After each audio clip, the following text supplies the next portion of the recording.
అందరికీ నమస్కారం।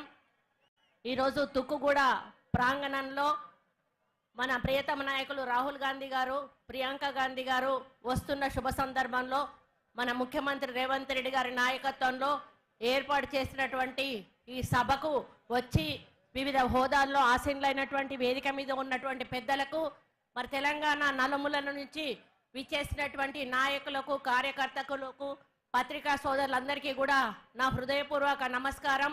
మన తెలంగాణ మేనిఫెస్టో ఈ ప్రాంతం నుంచి ప్రవేశపెట్టి మరి మీ అందరి ఆశీస్సులతో 6 గ్యారంటీల మీద నమ్మకంతో టీఆర్ఎస్ ప్రభుత్వం మీద ఉన్నటువంటి అపనమ్మకంతో కాంగ్రెస్ పార్టీని అధికారంలోకి తీసుకొచ్చిన విషయాన్ని ఈ సందర్భంగా గుర్తు చేస్తా ఉన్నాను।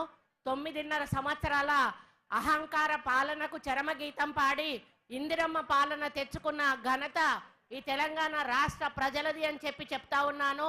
100 రోజుల్లోనే 5 గ్యారంటీలను అమలు చేసి అన్నింటినీ కూడా కేబినెట్లో ఆమోదం పొంది ఎలక్షన్ల తర్వాత మిగతా గ్యారంటీలను కూడా మీ ముందుకు రేవంత్ రెడ్డి గారి నాయకత్వంలో ఈ కాంగ్రెస్ ప్రభుత్వం, ఇందిరమ్మ ప్రభుత్వం తీసుకురాబోతుంది అని చెప్పడానికి నేను గర్వపడతా ఉన్నాను।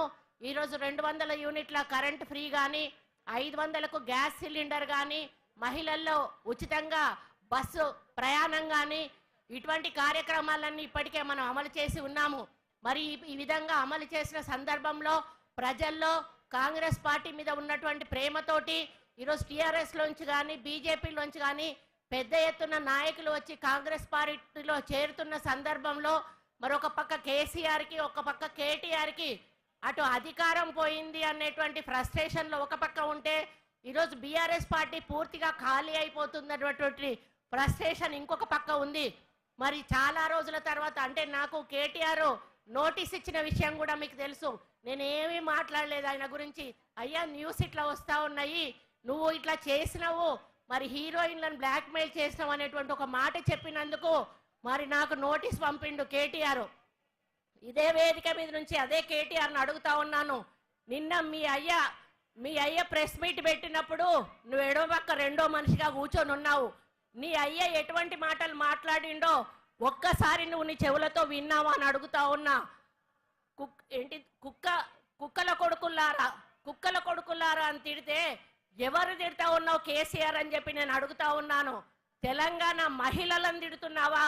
కొడుకులు అంటే కుక్కల కొడుకులు అంటే ఆడవాళ్ళందరినీ కూడా కుక్కలు అని తిడుతున్నావా అని చెప్పి ఈ సందర్భంగా నేను అడుగుతా ఉన్నాను।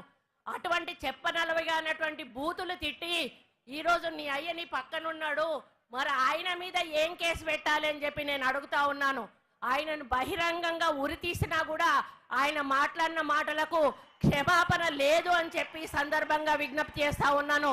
కాబట్టి ఇక్కడ ఉన్న సోదరులందరికీ ఒక్కటే విజ్ఞప్తి చేస్తా ఉన్నాను, నేనేం మాట్లాడకుండానే నాకు నోటీస్ ఇచ్చింది।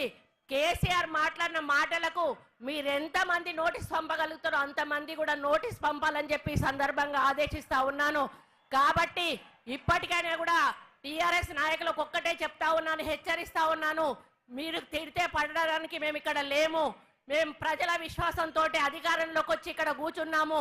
మీరు అధికారంలో అనుభవించి పైసలు దండుకొని ఈరోజు ప్రజల నమ్మకం పొడగొట్టుకొని ఈరోజు ప్రతిపక్షంలో కూర్చున్నారు। మేము అధికారంలో కూర్చుని ప్రజా సంక్షేమం కోసం పనిచేస్తా ఉన్నాము, మమ్మల్ని ఇక మీద ఒక్క మాట మాట్లాడినా కూడా మర్యాదగా ఉండదు అని చెప్పి ఆ చవటలకు, ఆ దద్దమ్మలకు, ఆ టీఆర్ఎస్ నాయకులు అందరూ కూడా చేతగాని వాళ్ళందరినీ కూడా హెచ్చరిస్తూ అందరూ నోరు దగ్గర పెట్టుకోండి, లేకపోతే భవిష్యత్తులో ప్రజలు మీకు తప్పకుండా గుణపాఠం ఇప్పటికే చెప్పారు, రేపు ఎంపీ ఎన్నికల్లో కూడా గుణపాఠం చెప్పబోతున్నారు అనే విషయాన్ని ఈ సందర్భంగా విజ్ఞప్తి చేస్తూ మనమందరం కూడా కాంగ్రెస్ పార్టీ గెలుపు కోసం కృషి చేసి 15 ఎంపీ స్థానాలను గెలిపించి సోనియా గాంధీ గారికి, రాహుల్ గాంధీ గారికి, ప్రియాంక గాంధీ గారికి బహుమతిగా ఇవ్వాలని కోరుకుంటూ మీ అందరికీ నమస్కారం తెలియజేస్తూ సెలవు తీసుకుంటా ఉన్నాను। జై కాంగ్రెస్।